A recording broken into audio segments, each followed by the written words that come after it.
Welcome. The webinar will be starting shortly. Next.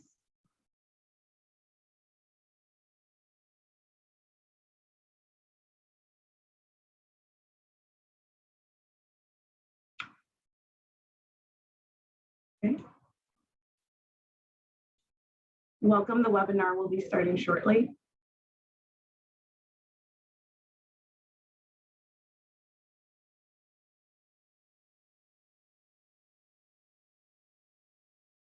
Public employer, workforce, and compensation tools. Hello, I'm Rachel T. Parker, the Human Resource Analyst at Flaherty and Hood, PA. I am the project managers for most of the classification and compensation studies here at Flaherty and Hood. I'd like to introduce Brandon.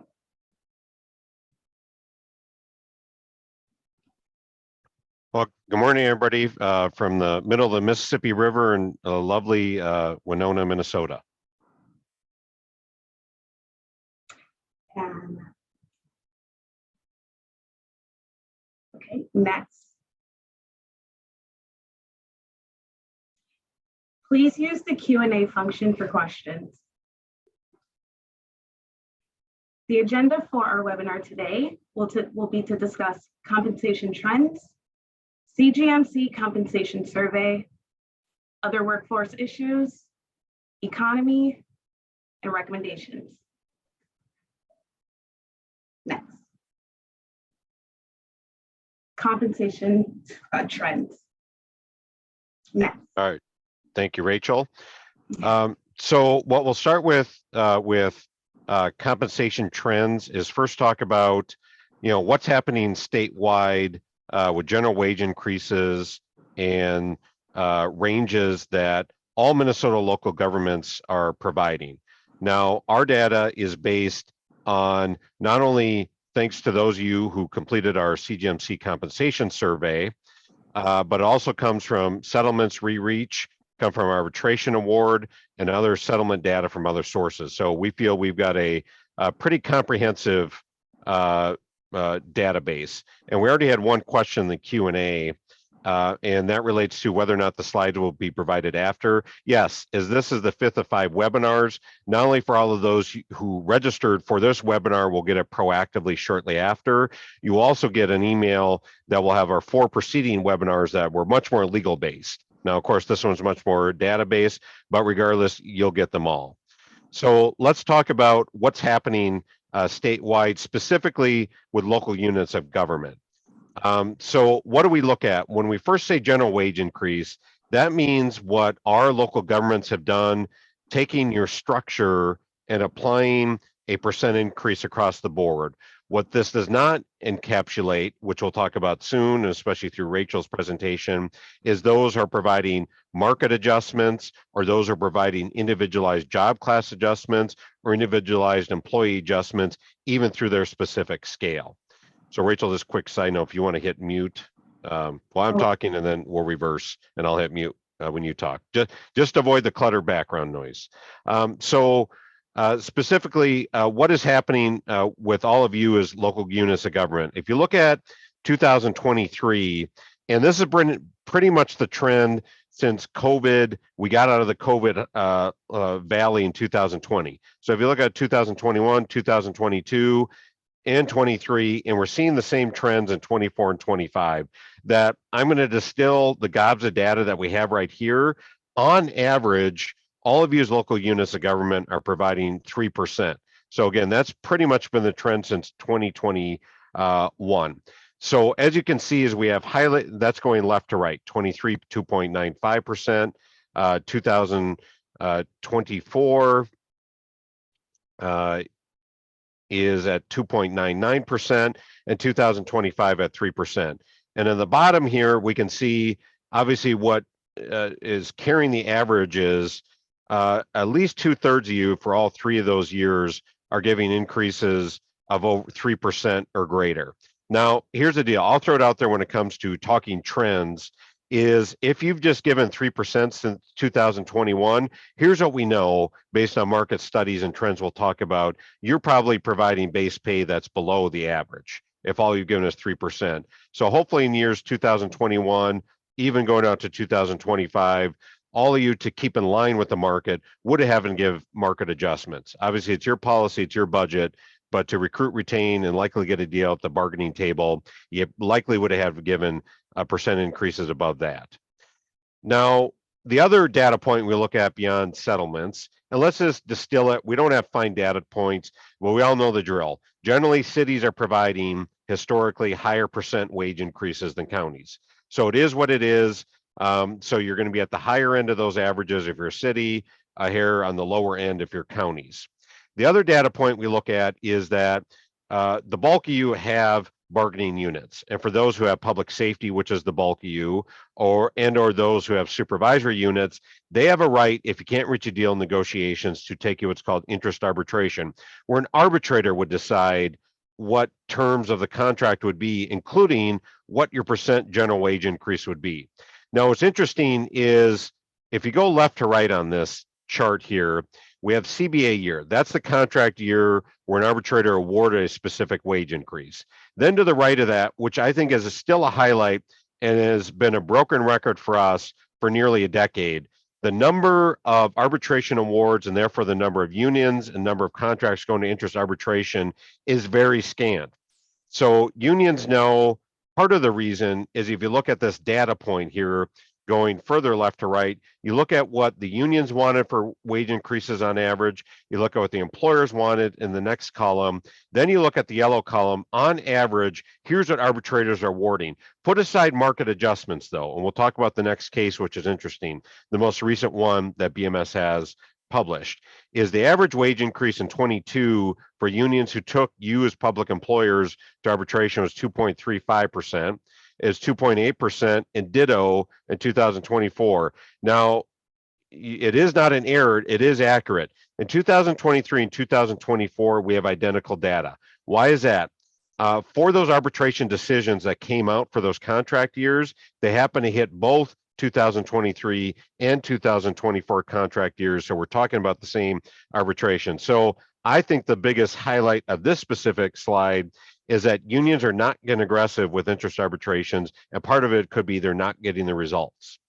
But now let's talk about, I think, especially for those of you, the reason why we time these webinars is one, we want to get it just past the legislative session, update you on laws, but two, we know that all of you are going to be in the full midst, especially in July, post July 4th, you're back from cabin country, even some of you live and work there, but regardless, you're going to be setting your budgets for 2024 if you've not locked those in. So let's talk about how an arbitrator looked at what happened to be Hennepin County and Hennepin County Sheriff's Deputy Association. Now we get it. Hennepin County, compared to the bulk of you on this call, is a much larger animal. However, these arbitration awards do set precedents, whether you're small, medium, or large, a city or a county. So what was interesting in this case, let's first talk about what did the arbitrator award? And I thought not only was this one the most recent, but it also touched on things other than general wage increases, because you had three things going on with the Hennepin County case. So first, the arbitrator said in the first sub-bullet here, look at the Hennepin County and this union in this case agreed to a 2.5% general wage increase for 2022 through 2024. So that's loosely what we call the across the board. Now, in addition to that, though, the second main wage item they had on the table was market adjustments for three specific job classes in this unit. So what did the arbitrator in that case do? And we'll talk about rationale, which is important, not just bottom line.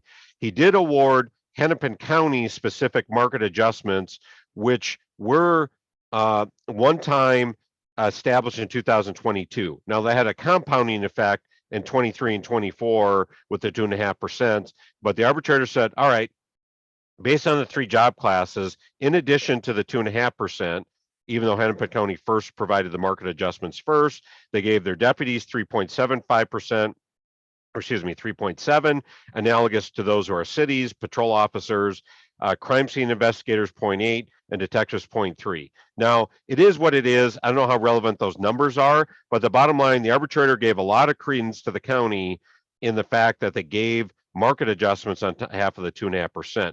What did the arbitrator do? Now, again, This is what we call splitting the baby with arbitrators. They rejected the union's proposed 5% market adjustment they wanted for all three job classes. So comparing that to what the county wanted. However, what did the arbitrator do within Hennepin County specific scale?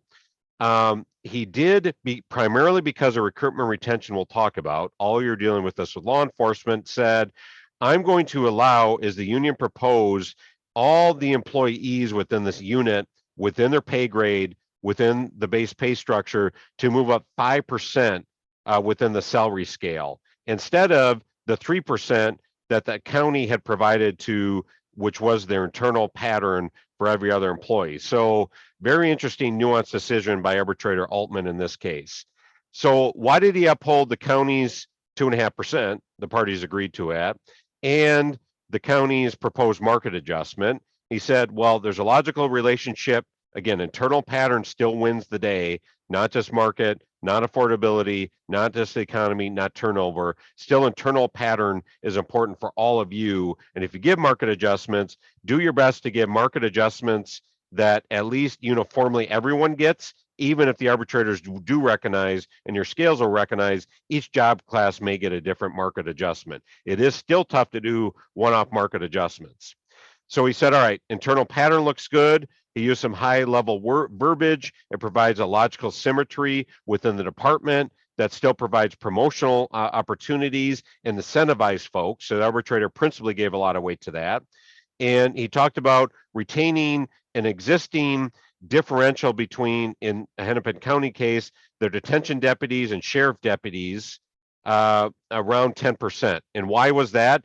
Hennepin County had 5% pay grade differentials, or they moved to that with their new scale. Previously, it was 12. Arbitrator said, I'm okay with the 10 because we had a market adjustment. We've got a uniform scale with 5% between grades, so I'm good with that. Then he also referenced the increase moving from deputy to sergeant, a promotion, increased that differential from 23 to 28. Again, I don't think these specific numbers are that meaningful, but it still shows the arbitrators are going to scour where are you at in the market? Where are you at internally? Is there meaningful room for promotion? So that's what he did with Hennepin County.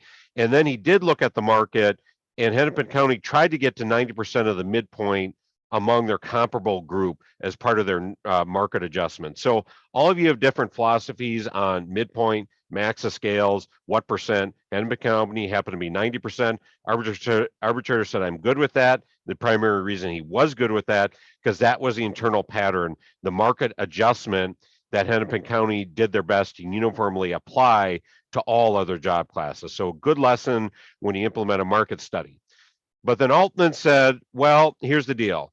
Here's what I don't like. I don't like the union's proposed 5% market adjustment for each of the 3 years, which would equate to 15%.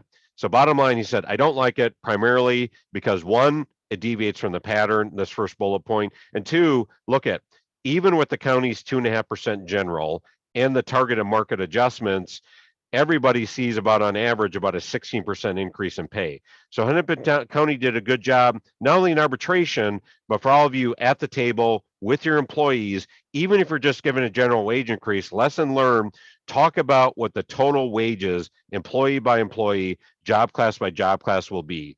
Obviously unions argue we're entitled to steps.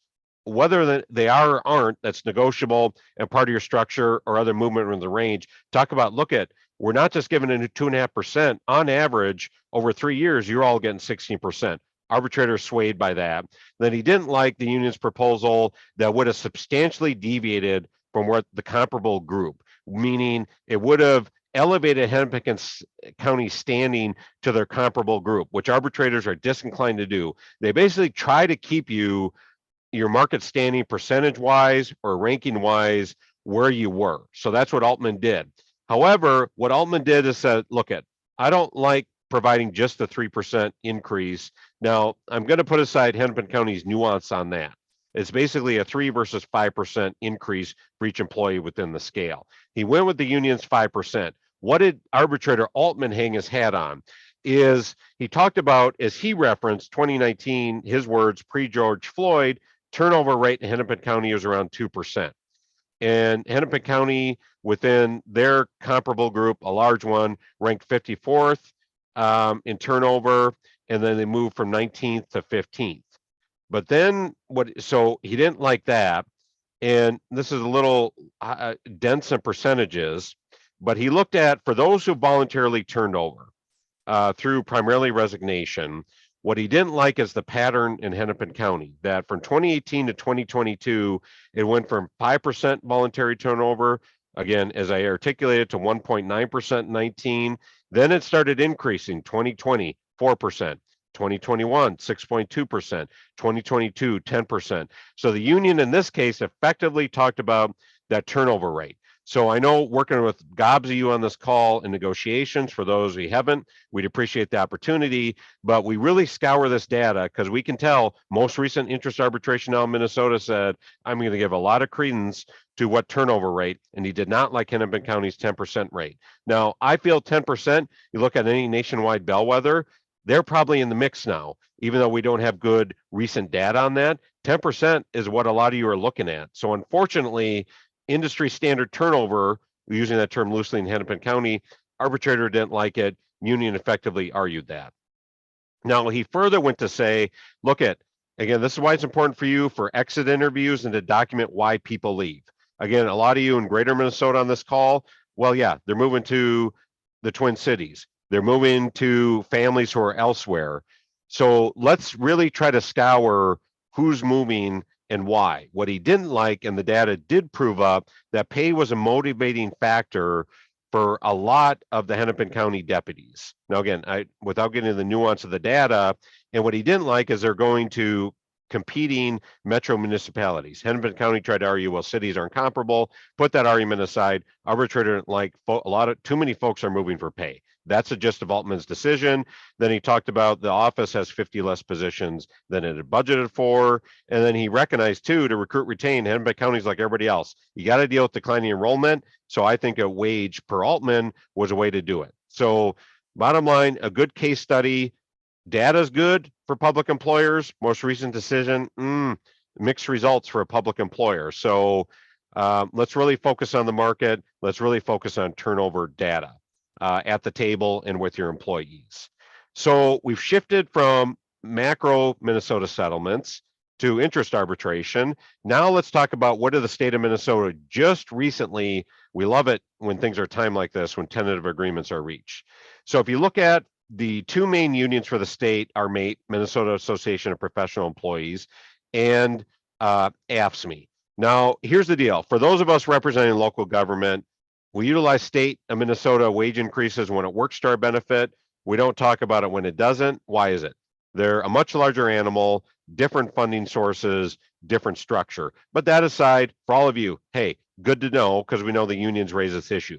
So what happened in the tentative agreement, not yet signed, sealed, and delivered, but right now the state and their unions, per state law change for them specifically, can move a lot quicker to execute tentative agreements. So we'll see where this goes. Often these votes do get approved. So what happened? For fiscal years 23 through 25, in our world, we operate on calendar years for local government. State operates on fiscal years. But what's the gist? For fiscal year number one, the state provided a 5.5% general wage increase across the board. And that's for fiscal year 23 and 24, which starts 1/1/23.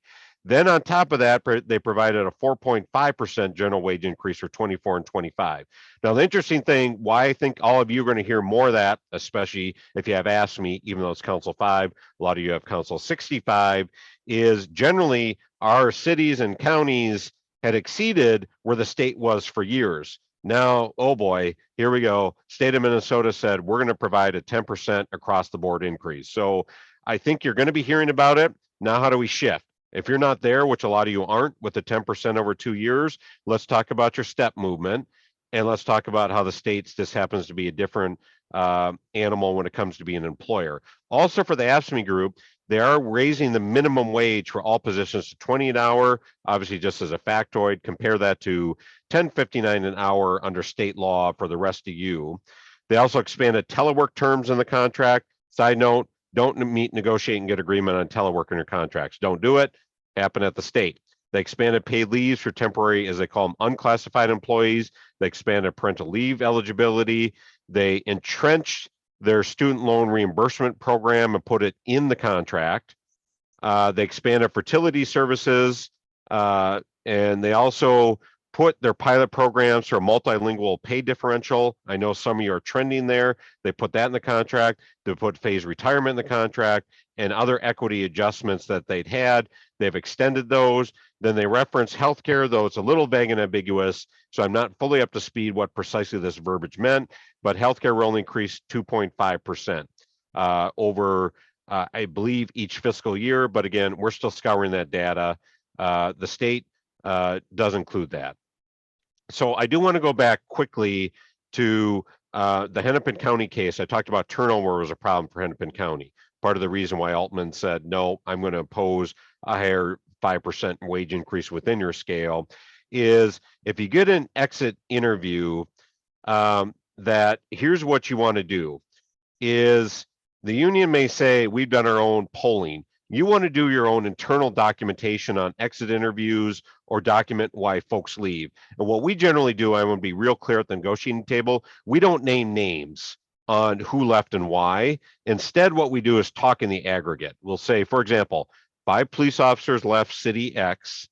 4 of them, it was documented, left because they wanted to move closer to family. 1 was documented, they left because of pay. So full circle at the table, 1 we documented, 2 we only talk aggregate data. We don't talk about specific cases.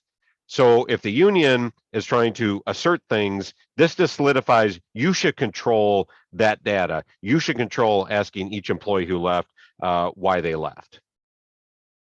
So now we've shifted to federal. We start to talk about wage stuff that maybe is a little ancillary, but hey, gets brought up. It's public sector.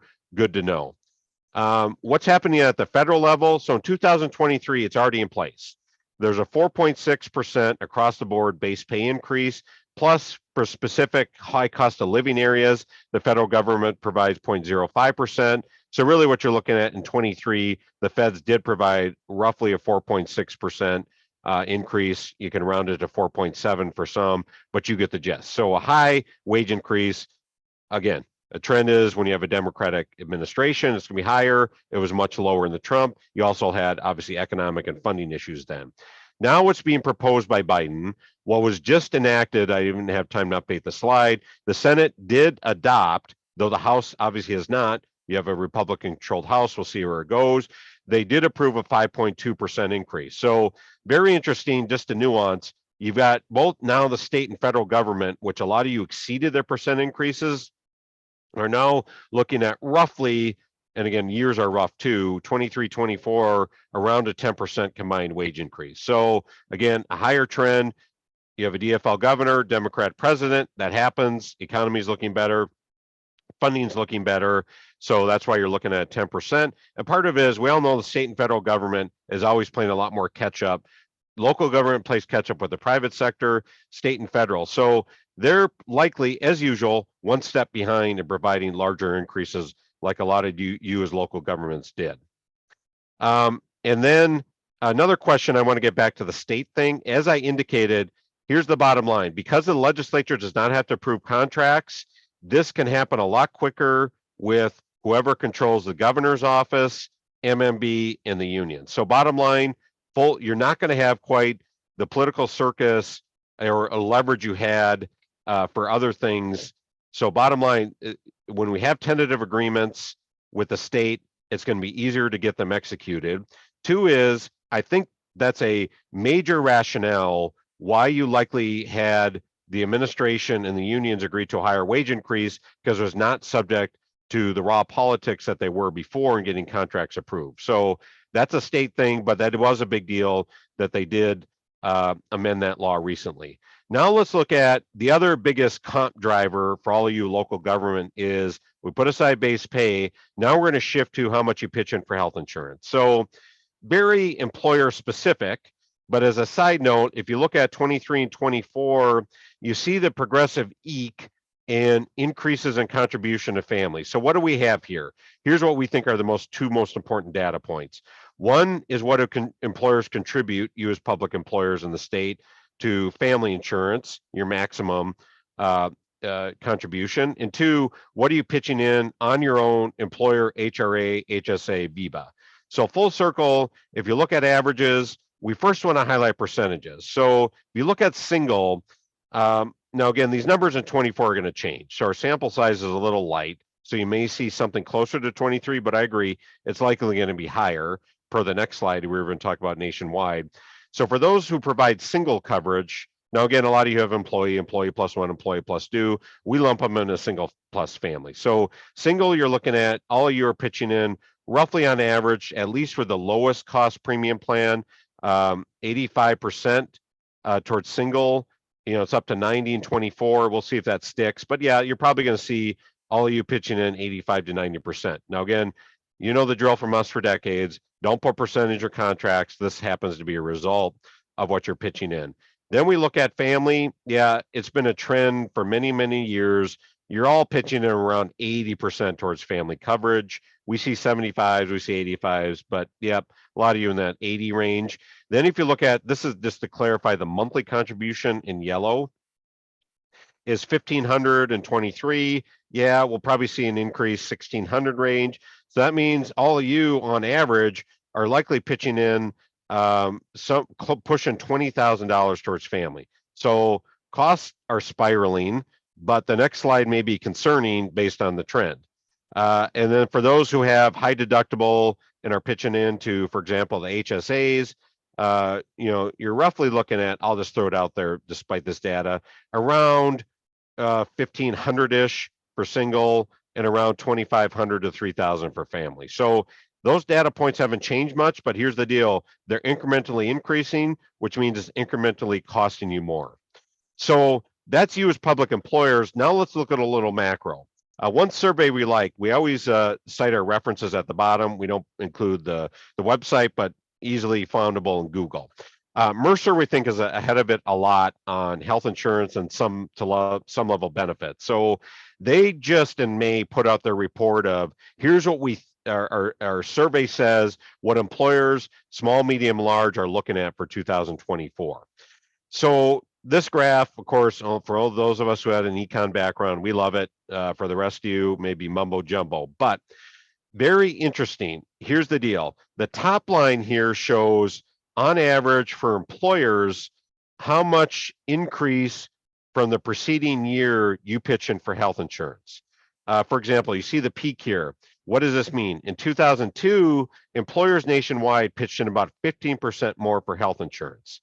Now, what we do, obviously, we're not seeing numbers to that degree, but we are seeing a pretty steady range of 2 to 6% increase each year that all of you as employers are pitching in. Now, whether that's your self-insured, whether you're pitching in towards premiums, whether you're pitching into HSA, the bottom line, how much money are you spending on employees for health insurance on average has been ticking up. So in 2021, the years out of there at 6.3%, exceeded inflation. So bottom line, all of you are pitching in a lot more, which is clearly the trend, than where inflation was at.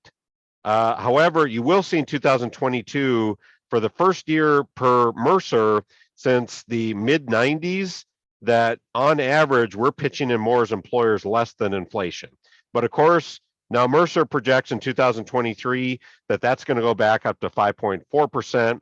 Now, where it goes in 24, good luck, but it wouldn't surprise me if we saw the average cost that you're spending for employees is going to go up back to that 6%-ish range in 2024. And why do we think that? Again, here's a survey of primarily private sector folks, but a sprinkling of public sector folks.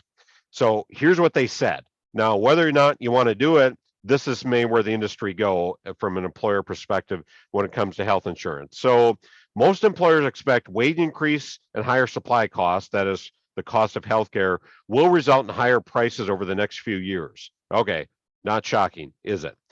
Now, again, as I indicated, employers are projecting, by the time we get to the end of 2023, how much you're pitching in for employees for health insurance will go up by 5.4%. And then, as I indicated already, employers are already projecting accelerated cost growth, which means we do think as employers, we're actually how much we're going to spend for employees for health insurance in 24 is actually going to exceed that 5.4%. Yep. Unfortunately, this is recorded. It wouldn't surprise me to see a 6 to 7% increase. Again, just nationwide, how much more you're all going to pitch in for health insurance. Now, what's interesting is, all right, great, things are costing more. We're going to pitch in more. Yet to recruit, retain, this number is pretty shocking. 2/3 of employers, last bullet, say they're planning to make enhancements to the health and well-being offerings to support attraction and retention of employees. So our costs are going up. We expect it. Our enhancements are going up. And obviously that's a cost driver. So let's talk about healthcare enhancements. Now, we all know we hit the recession years. Now, we'll talk on the economic part of this presentation, whether or not we're getting there.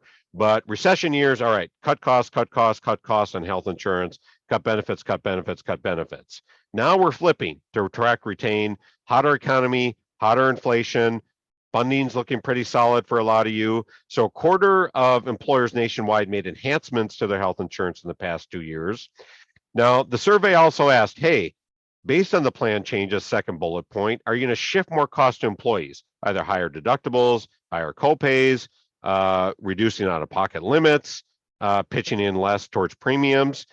Now, here's the deal. A half will make small increases to those shifting it, but only 3% said they shift enough cost through plan design to lower the projected cost increase.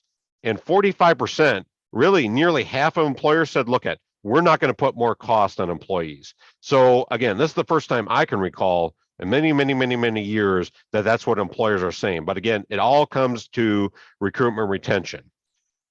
So obviously Mercer, thankfully, saying great study, y'all gas, but what are we going to do about it? So Mercer provides some interesting thing. Again, all this is driven by what are employers doing.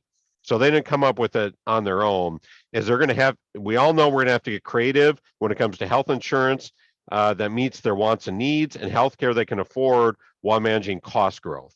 So this slide may be tough to read, but hey, good to know. In descending order of what most employers intend to do, even though it's still less than half, versus what they intend to do. Some are going to enhance. First one, management of health conditions. Working with your insurer on that. Second, focus on actions to manage cost of, for example, prescription drugs, a big cost driver for a lot of your health insurance and premiums. Greater focus on virtual care, steering members to quality care, steering members to high value care via different performance networks, centers of excellence, clinical management. Now, I know a lot of this is getting the weeds, but here's the deal. Y'all know we don't always say it in our slides. Join a co-op, get a hired gun insurance consultant, have them work with you that. Now, again, all we can do in a slide like a presentation like this, if you have macro, here's what employers are doing, things to think about, but work with those experts in the field on how you can come up with those cost saving measures. So we shifted from wages, bounced a little bit to health insurance.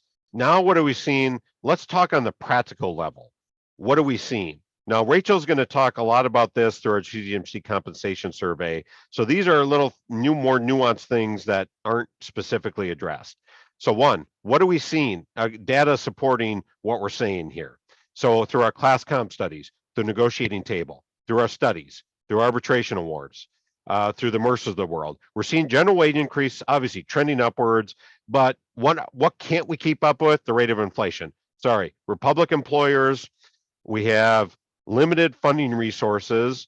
We're accountable to the public and the taxpayers and our customers. And three, we have governing bodies who are watching our budget. So we've got the triangle of constraints. The private sector might not, but yeah, we're trending upwards, but there's no way we can keep up with inflation, and data is showing we're not, except for those one-off years where you're providing market adjustments. So that segues to the next one. A lot of you are doing, have done, but here's the deal. We have to do them a lot more. With hyperinflation and a tough labor market, we got to keep doing these until the economy cools and the labor market cools off, which data is showing it's not. So a lot of you doing our market studies, a lot of you are doing internal equity studies, and which includes looking at points. So keep doing that. We're gonna have to do them a lot more frequently. It doesn't mean you have to do overhaul studies every few years, but what you need to do is watch your own customized market. Now, all you can take this great presentation and apply it at the table and apply it to your base pay structures, apply it to your employees, talk about it as talking points with the governing body. But here's the deal. You still got to do a lot more customized studies. Again, a lot of you based on that segue third bullet point are making external, that is market and or internal pay equity adjustments. So the private sector is finally catching on. Obviously, as government entities, we've been subject to the Local Government Pay Equity Act law for over 40 years. That's ho hum for us. But I will say this, because a lot more private sector entities are looking at pay equity, again, ours is gender driven for public sector, but they're looking at race-based, ethnic-based, et cetera, based equity adjustments. And that is just going to make the labor market that much more competitive. Let's face it, that was a talking point for all you as public employers. I get it's trendy, it's new, but it is a bigger deal to the millennials, the Generation Z's pay equity. So let's keep talking about it. Even if it's a legal compliance thing for us and it's a good thing for us to do and we want to do it and it's our philosophy, let's talk about it more because the private sector is talking about it more and they're starting to take more of our employees. And that's one of their talking points. Fourth bullet point, let's look at our base pay structures. There are things you can do is increase, especially the start of your pay ranges. We're seeing a lot of studies we're doing saying, well, we're kind of sort of okay at the top of our range, but our start pay range, which really hurts recruitment and retention in those early years, is way low. So even if we're not fixing the top that gets expensive, let's make those start of range adjustments. A lot of you are eliminating steps for those who have steps and or the overall number of steps, just so people can move up a little quick. Now, generally, we don't want to move up too quick. They're going to lose incentive absent promotions to stick around. But a lot of you are saying, you know what? Our theme used to be have a 7 to 11 steps, but I got to tell you, it's tougher for those of you who have 10 to 11 steps to effectively retain people or even recruit them, because even now the 10, 11 step looks too daunting. So we're shifting our talking points are more, we got to start looking at 6 to 8 step programs, and the 10 to 11 are becoming more difficult to recruit, retain. I'm not saying all of you should review yours and purge them. No, don't do that because there is utility to those. However, we're just saying it is tougher to recruit, retain right now in this hot market with that number of steps. And then a lot of you are looking at, we used to call them junior, senior, ones and twos. What do I mean by that? Longevity pay is a big deal, local government, metro area. Outside of that, it's not. So for both, whether you're metro, whether you're greater Minnesota, small, medium, large employer, we do need to start looking at rewarding seniority. Now, again, generally longevity pay is a little wonky, a little off. What we like to see is have higher job classes with higher job points. A lot of you, some of you are calling them master, some of you call them senior level positions, and a lot of you doing it for public safety. So start to look at that. A model we just said, well, if you're a police officer, you'll just stay in the police officer scale. A lot of you now are looking at that senior police officer 2, master police officer, or deputy sheriffs with the same ranks, moving them up. So not only provide promotional opportunities, but let's get people moving up within those, basically the same job, but because you require more years of experience, for example, for a senior position, it's higher pointed, and therefore you can make it a higher pay grade. So that's data. That's some practical reality. Now, I want to talk about one last thing before we shift to updating all of you on our survey. What are we hearing from the unions? 5 main categories: market, market, market, inflation, inflation, inflation.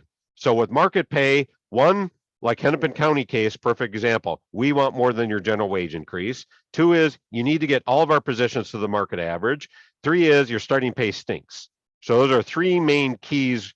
And I want to segue to that second bullet point, pay movement. They say, look at, as I said, we need to get to the top quicker. You're losing people in that donut hole of 2 to 4 years. If you want to keep those people, get them moving quicker through the scale and or get them more to the top. Oh, by the way, for those 7, 8, 9, 10 years, also, they may be looking elsewhere, absent an internal promotional opportunity, so reward longevity. Now, we're already talking, what's the credence in these arguments, how to deal with it. That's at the beginning of this presentation. We're going to end with it. We're just telling you, here's what we're hearing at the table. Targeted specialty pay, especially public safety. We want all the special assignments, drug task force, school resource officers. We're even seeing a lot more of the IT type assignments for high level law enforcement. We want special assignment pay. Now, just to throw it out there, you can recruit retain with that, and it's a lot cheaper than increasing base pay. Standby on call pay. I've got the hassle factor. So I want either more pay or I want you to establish it because you're calling me a lot more from home while I'm at the cabin on my smartphone. So related to that, a lot of you are looking at technology pay. You know, a lot of us we're going to provide you one. That's okay. For those who don't, look at, if we want them to deal with the hassle, we functionally want them to respond. Maybe we got to look at some, often we call it in our contracts, electronic communication allowance. And of course, the prevalent one, if you've got me working Saturdays, Sundays, or holidays, even if you've expanded your list, I want recognition for that. I want more pay for working that. And then also on health insurance, there's a push still persistently, more paid time off, especially more comp time off, more parental leave. And by the way, we know your vacation schedule says I can reach a certain max of hundreds of hours per year and or a maximum accumulation of thousands. I want to get to that higher rate quicker. So I will say this, a lot of you as public employers are making your paid time off or especially your vacation schedules a lot more progressive. Now, still let's have the caps on it at the top because that's a cost driver, not only why they're employed, but especially when they leave. But maybe we should get people moving quicker. A lot of you in the weeds are scrapping for recruitment, especially the concept of you can't use any paid leave time during probation. I got to tell you, we'll throw it out there. That's becoming a dinosaur and antiquated. To recruit people, we want to get them the paid leave that we tried to sell them on. One question did come up going back to pay equity issues, for example. We all know law enforcement's a struggle, generally often within our local governments. You want to give them a higher wage increase than everybody else. Well, here's the deal. It's got to be targeted. It's got to be methodical. And we'll throw it out there for pay equity purposes. The best way to do it is to find a way within your job eval system. For those of the Flirting Hood system, we can make those fixes. Find a way to increase their points by increasing their duties, increasing their responsibilities, increasing the minimum experience, having separate job classes. So bottom line, do your best to find a way to increase job points to avoid pay equity issues with market adjustments. So we'll come back to distill all of these at the end with recommendations. Now, finally, we're going to shift it over to Rachel to talk about the CGMC compensation survey. Thank you, Brandon. So next. So CGMC compensation survey. CGMC conducted a survey of Minnesota governments to use the results to establish compensation package parameters for employees in 2023 and in the future. These surveys were answered by public officials from government entities. Next. So here is our survey findings as far as the 2023 additional pay and additional to base pay. So you'll see here, 22 responding officials stated that they offered market and or internal equity increase to base pay. 12 of those responding officials responded stating that they offer performance pay, base pay increase or lump sum. 4 of those officials offered education attainment pay. 5 of those officials offer sign-on lump sum payments. One offered retention lump sum. 7 offered out-of-class pay, temporary assignment in higher class jobs. 0 offer longevity, as we are trying to get away from longevity and move on to more of a lump sum. So sign-on retention. And then 6 were other. And as far as other cities are in the process of having wage negotiations. Cities are also in the process of getting their own classification and study going. So their pay scale is going to change. So next. Next is the survey finding for additional benefits for 2023. So 12 of those officials responded as offering tuition reimbursement allowance. 18 responded as providing technology reimbursement, smartphone, home laptop, Some have even gone as internet service. 10 offered paid family and or medical leave. 6 offered enhancement to paid time off, increased accruals and or new type. 22 offered voluntary insurance, long-term care, AD&D, PAT, AFLAC short-term. 21 wellness programs were offered, gym membership. 11 offered flexible work arrangement, schedule and or location. So that's the hybrid and the remote. And then there were others. And others would be like extra flexibility, once again, hybrid work situations, added paid holidays such as Juneteenth, and then better insurance. Next. So other workforce issues. So state and local employment overall, job numbers increased in 2023 in the state and local government workforce, but it did lag growth in the private sector since mid-2008. Employment had not recovered from mid-2008 peak up until just before the pandemic. Employment had decreased since the start of pandemic, showing local government decreasing by 1.7% and state government decreasing by 2.9%. And next. So here is the staff and local employment staffing difficulties. Staffing difficulties have been building since before the pandemic. So you'll see here between 2009 and 2019, employees had quit at a rate of 73% increase. And there was an increase of job openings at 125%. And then between 2019 and 2022, employees had quit at a low of 24% and a decrease in job openings of 50%. Next. Okay, so hopefully you can see the chart clear enough, but you'll see here, the chart is looking at the next 10 years of projected change. So at 15.4%, medical and health service managers, this is state. And then there is state management analysis will also be at 15.4%. You'll also see at 14.3% at the local level, landscaping and groundskeeping workers. Also, the local will be civil engineers at 9.1%, along with highway maintenance workers, local. And then there is the 3.9% of bus drivers, transit and intercities, local, firefighters, local police and sheriff patrol officers. And then you'll see the 1.4% total of all occupations that are local. And then you'll see here that the decrease between the total of all occupations states of decrease 6.6%, excuse me. And then you see the maintenance and, maintenance and repair workers at a decrease of 6.5, along with water and waste water treatment plant system operations, also at 6.5 decrease. And then construction and building inspectors, local 11.7%. And then you'll see state chief executive at 18.3% decrease. Next, please.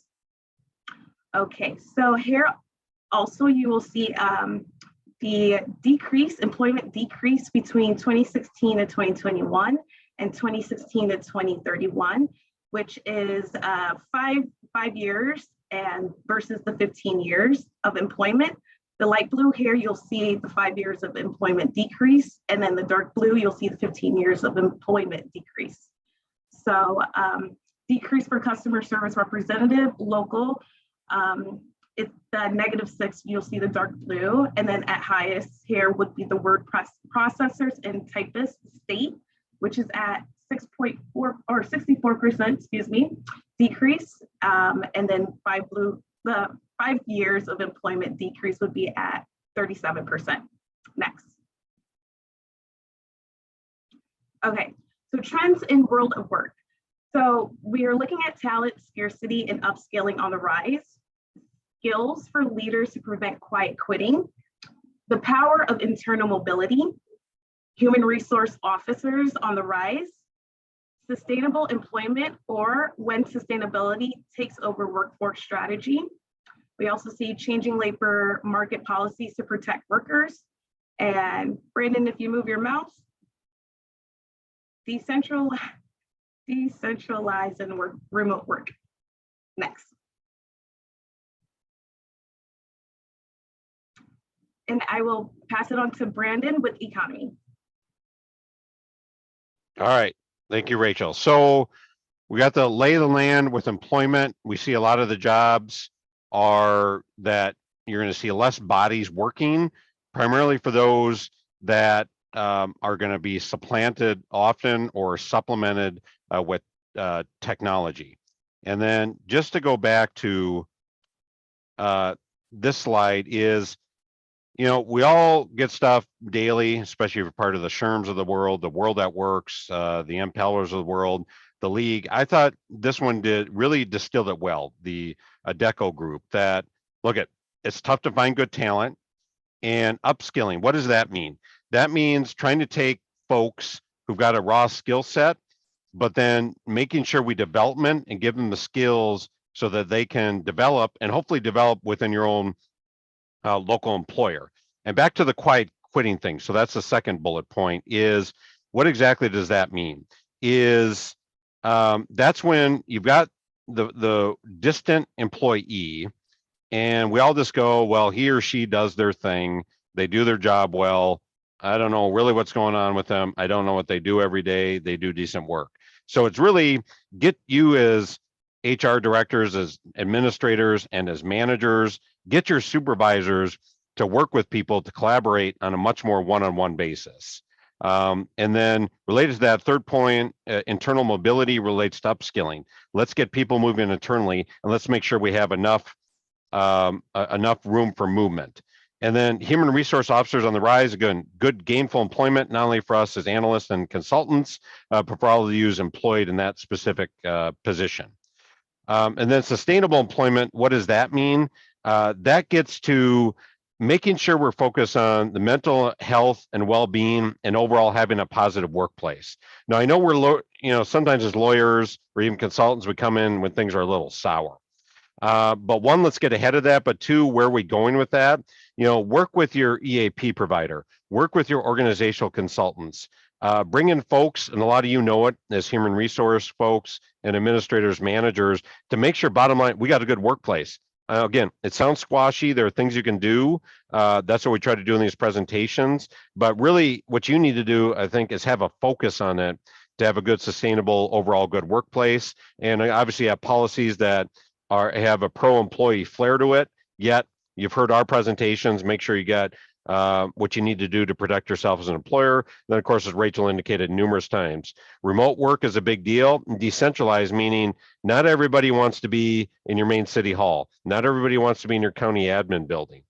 Not everybody wants to be in the one central public safety building. So that's what decentralized means, meaning it's not just remote work, but by the way, even if I'm working at work, I don't know if I always want to be at HQ. So that is a big theme. Yep. Okay, great. We're public sector. It costs money to build more bricks and mortar. But again, something to focus on. So sorry, I just did clean dust up. I just thought that was a great slide that Rachel put together. Now, you've heard in the weeds data, you've heard about trends, but what can't we dismiss? Where the workforce goes and where your budget goes is really a big trigger is the economy. So what about the economy? So of course I extrapolated all this from the talking heads on cable TV. No, I didn't. That's an antiquated term, cable TV anyways. But let's get raw data. And why do we say it? One, it helps guide you. But two, you all know, use the talking points when you're talking with employees and governing bodies and at the union table. All right, here's the deal, folks. Here's reality on stuff. So hopefully we've equipped you with a lot. But now let's talk about where the economy has been and where folks think it's projected to be. So this all comes from the state of Minnesota MMB. Now, albeit it was February 23, but I still think the data is pretty solid, though we'll get an update later this year. So in 2020, what does this mean? This is when people talk inflation or deflation, they're usually talking about the consumer price index. Now, here's the deal. Never, ever tie your wages directly to this. That's a spillover from the 80s and 90s. But we all know, you hear about it from employees and unions. And yeah, maybe it's one of those thumbnail checks. But here's what's happening with CPI. So in 2020, right in the COVID, things tanked. We're at 1.3%. 2021 went down. It increased substantially to 4.7%. The part of it was because prices didn't move that much in 20. Then we had the big leap year, 8%. That's when a lot of you do market studies. That's when a lot of you were getting one-time funding from the federal and state government. That's when the labor market was excruciatingly hot. Now, thankfully, it's tampered down, but you can see inflation can drive where the labor market goes. So now what does the state say? In 2023, they still think inflation is going to be pretty high at 4%. However, what is a big deal for your contracts and why maybe you can get the unions on board or employees and governing bodies, things are going to revert back to where they were pre-COVID. Now, again, this is per the state, reliable source. That's what is relied on for our overall state budget that a lot of you reap the benefits of, all of you to some degree. So in 2024, they project CPI is going to be at 2.3%, 25, 2.2%. Now, I will say this, our contracts we've been executing, albeit rare or doing studies for, where we're saying, why not try the 1, 2, or 3, or excuse me, the 2 or even a 3-year contract starting this year and going to 24 and 25. Part of our selling point is it, again, for some of you, it's too late. I get it. But for 23, you make a big adjustment. Let's go after 24 and 25, where we can get a much more reasonable conservative wage increase.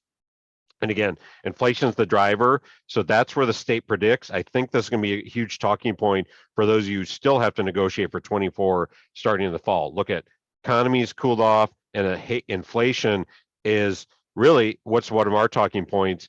It's almost 1/4 inflation projected in 24 what it was 2 years earlier in 2022. So again, I think a big talking point, a big dictator where your budgets are going to go.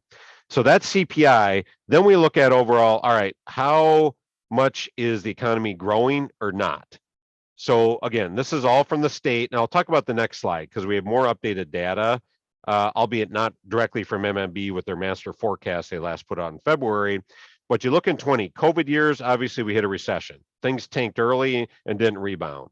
So when I say February 22 and 23, that compares when MMB projected in February 22 where things would be, then what they projected in 23. Here's the deal. The state, not surprising, has projected that the economy is not going to be nearly as hot as they thought it was even 1 year earlier. So what are they thinking?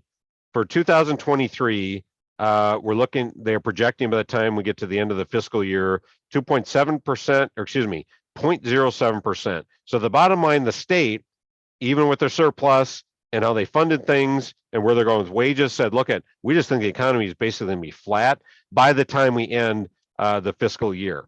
Then in 2024, they, again, much like inflation, they just expect a creep back up to where we were pre-pandemic, but still not at pre-pandemic levels, which were slightly over 2%. So 2024 fiscal year, they project 1.6%, again, a whole percentage point less than they thought a year earlier, then a half percentage point less in 25 than they thought, a 2%. So again, CPIs way cooling off. The economy is basically part of our talking point, and something good to know for budgeting is basically stagnating. It's getting flat. Yep, especially this year flat, and nominal growth, ho-hum growth, which is still below over the decades-long average in growth in 2024 and 25. So bottom line, economy cool off 23, 25. Now, the state does think, all right, what the numbers I articulated, there's a 55% probability that's going to happen. Those numbers are basically going to stick. So they talk about concerns. Why is it? Why the stagnation? We got Russia, Ukraine, still a huge problem, impacting oil and other goods and the whole global economy. 2, inflation is still pretty hot. Fed is taking actions. Some would argue it wasn't quick and soon enough, or quick and frequent enough, but they've already taken action, which does help to cool off the economy. Then they're taking the Fed's note of, even if they said last time, well, yeah, we didn't raise interest rates last time, but we probably are next time that they convene. So full circle, that's why the state thinks the economy is going to cool off, not recession. So the bottom line, the state of Minnesota is not predicting the recession. But then they do say, well, by the way, there's a 25% chance of a more pessimistic recession. Why? Weaker consumer spending, 2 quarters of recession in 23, Russia, Ukraine heats up, mixed bag over the weekend. Then that really cranks up the prices for energy and other commodities. So they think a 0.25% chance of that, 20% similar number to things may even be better than they thought, which is consumer spending is going up, productivity will go up higher, and we're seeing more business investment. We all know this, huge public employers are investing in employees, and that's going to fuel the economy. So full circle, a mellow, cool, but not recession prediction from the state, 55% probability of that. Now, what did we look at?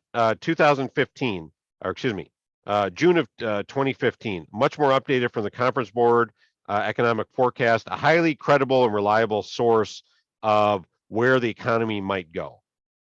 You got business, you got government, all involved in this. So this is often what we look at for when MMB and the gaps when they don't put out their update, which is a side note, they will in July. So that one is usually gold for budgeting season. But what's the recent update saying? Look at, we got weaknesses.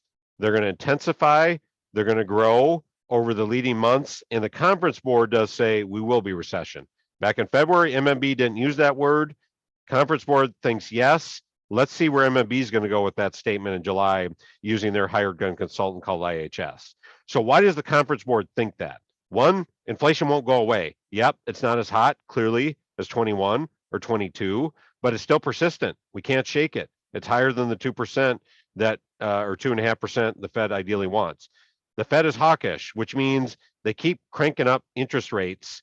And the more you creep up interest rates, the more consumer spending goes down because people can't get the line of credit. They can't get the mortgage on the home, cools off the housing market. So obviously there's that trickle down effect. Then we've got bank lending, not only related to what the feds do, but we had eeks and little, thankfully it wasn't 08, we had little eeks of banking crises happening and bottom line banks shuttering. So that's a third bullet point. Then we've got, all right, full circle. During COVID, we had federal and state money coming in all over the place, the millions, the billions, the trillions of dollars. And even with the infrastructure bill, Biden's last big spending bill. However, now they say, whoops, now there's a pullback. We got a debt ceiling deal. Part of the debt ceiling deal was, yep, increase the debt so we can survive economically, but we're going to have to cool off spending. So that was part of the quid pro quo between the Biden administration and House Republicans. Fourth factor why the Conference Board thinks we may have a recession, albeit not severe. Then they said, look at all the trends in spending cooling off. Trends in income, still hot, a little cooling off, business investment cooling off. So those 5 factors are saying, probably going to lead us to recession, not long-term, not severe. So what exactly are they saying? They think real GDP, gross domestic product, overall economy, will grow by 1% in 23, then flatten out 24. So conspicuously, they are similar to what the state said back in February. So here's the deal. They didn't use negative number for the whole year. There's going to be 2 quarters of it, they predict, out of the 4 quarters in 23. But full circle, what does this mean? Stagnation for 23 and 24. That's what the Conference Board is saying. So again, take this into account, but we're still struggling with as employers. Well, darn it, the labor market's not cooling off that much. It's cooling off a little bit. You heard Rachel's data. We're still not getting back from local and state government to where we were pre-pandemic. We're getting there, but we still, bottom line, don't have the bodies. That's why the market's tight. It's not because we have gobs of bodies and it's competitive. We don't have enough bodies to fill a lot of our positions in the law enforcement, in the engineering, in the water operator, in the trades, et cetera. So just interesting. Now, again, we can't always say what's going to happen and we're on record, but you all need to take this into account. So what's our conclusion here? What do we think is a good things for all of you to think about to distill all of the great stuff that Rachel and I covered? One, do your studies, do your analysis, do your update. Where are you on the market? Where are you internally? That again, that does not mean we need to do overhaul studies every 2 to 3 years, but at a minimum, every year or 2 now, you should be looking at where you are in the market and maybe re-peaking at points, especially for those positions you got market problems. Fix it with points. That's easier within your structures where you have market problems.